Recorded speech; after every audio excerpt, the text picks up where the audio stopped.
Night driving ಅವಶ್ಯಕತೆ ಇದ್ರೆ ಮಾತ್ರ ಮಾಡಿ. ನೈಟ್ ಡ್ರೈವಿಂಗ್ ಮಾಡ್ಬೇಕಾದ್ರೆ ಇವಾಗ ರಾಬ್ರಿ ಮಾಡೋರು ರೋಡಲ್ಲಿ ನಿಂತಿರ್ತಾರೆ, ಗಾಡಿ ಅಡ್ಡ ಹಾಕ್ತಾರೆ, ಮೊಟ್ಟೆ ಹೊಡಿತಾರೆ, ಟೊಮೆಟೊ ಹೊಡಿತಾರೆ, ಈ ತರದೊಂದು ಕೇಸಸ್ ನಡೀತಾ ಇತ್ತು. ಆದ್ರೆ ಇಲ್ಲೊಂದು ಕೇಸಸ್ ನೋಡಿ, ನಮ್ಗಿಂತ ಮುಂಚೆನೆ, ಹಂಗಂದ್ರೆ ಯಾರ್ದು ರಾಬ್ರಿ ಮಾಡ್ಬೇಕು ಅವ್ರಿಗಿಂತ ಮುಂಚೆನೆ ಗಾಡಿಯಲ್ಲಿ ಇರ್ತಾರೆ, ಅವ್ರ ಹಿಂದೆ ಗಾಡಿ ಹೋಗ್ತಾ ಇರುತ್ತೆ. ನಾವ್ ಅನ್ಕೊಂಡಿರ್ತೀವಿ ನಮ್ ತರನೇ ಯಾರೋ ಇನ್ನೊಬ್ರು ಪ್ಯಾಸೆಂಜರ್ಸ್ ಹೋಗ್ತಾ ಇರ್ತಾರೆ ರೋಡಲ್ಲಿ ಅಂತ, ಆದ್ರೆ ಅವರು ರಾಬ್ರಿ ಮಾಡೋರು ಇರ್ತಾರೆ. ಅವ್ರು ಗೊತ್ತಿರುತ್ತೆ ಯಾವ ಜಾಗದಲ್ಲಿ ನಿಲ್ಲಿಸ್ಬೇಕು, ಎಷ್ಟು ದೂರ ಇರುತ್ತೆ ಊರ್ಗೆ ಅಂತ.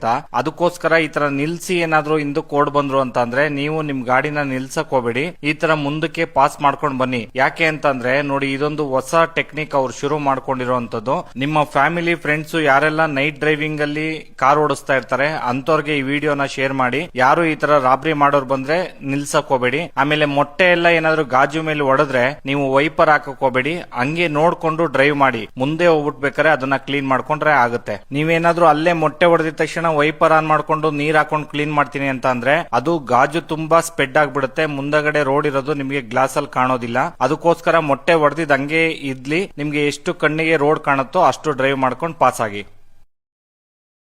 Download ShareChat.